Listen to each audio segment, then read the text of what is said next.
Trauma, generational suffering, the attempted erasure of a chosen people, and the spiritual, psychological, and prophetic consequences of trauma that has never been healed.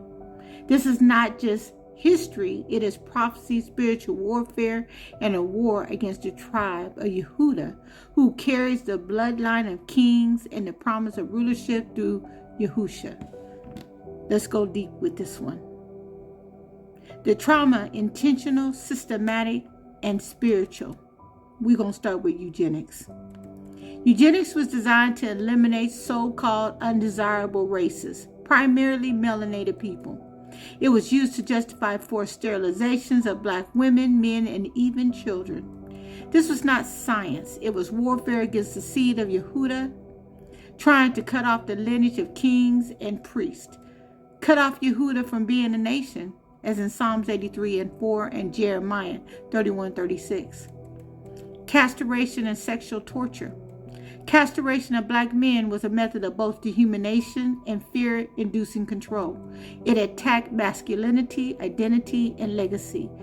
This mirrors the spiritual attempt to cut off kingship from Yehudah, as the Messiah himself came from this tribe. Out of Yehudah shall come a governor that shall rule my people, Yasharel, Matthew 2:6. Redlining and segregation. Redlining kept Yehudah confined to economically deprived ghettos. Segregation wasn't just social, it was economic warfare, limiting access to wealth, health, and education.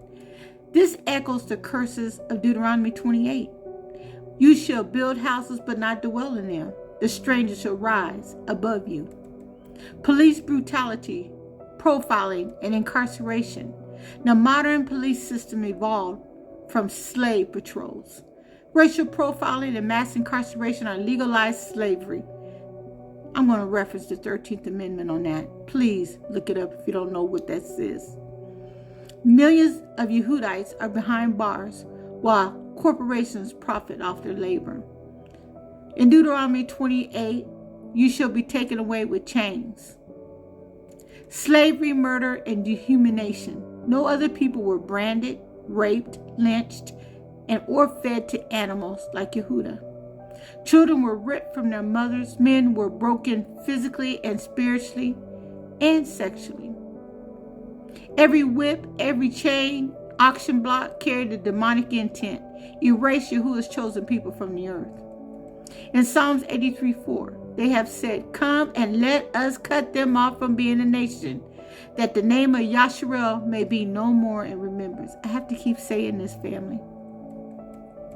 The soul and unhealed trauma that we all are still facing through our ancestors. What happens when trauma stays in the soul?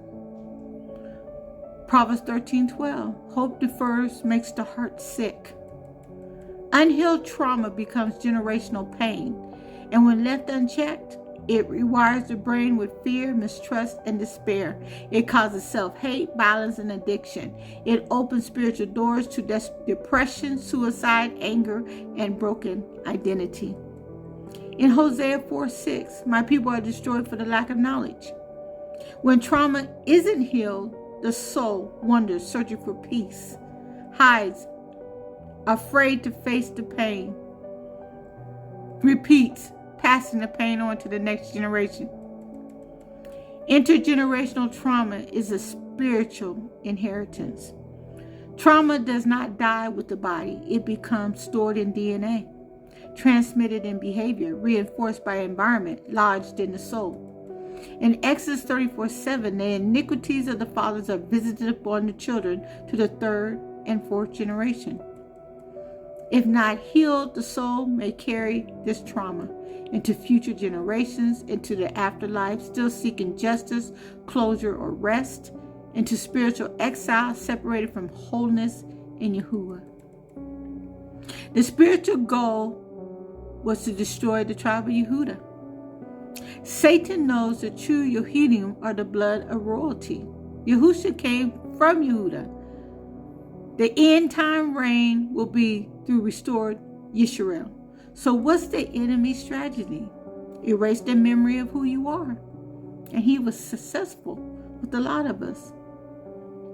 Replace your Elohim with false gods and titles. Destroy your identity, family, mind, and soul.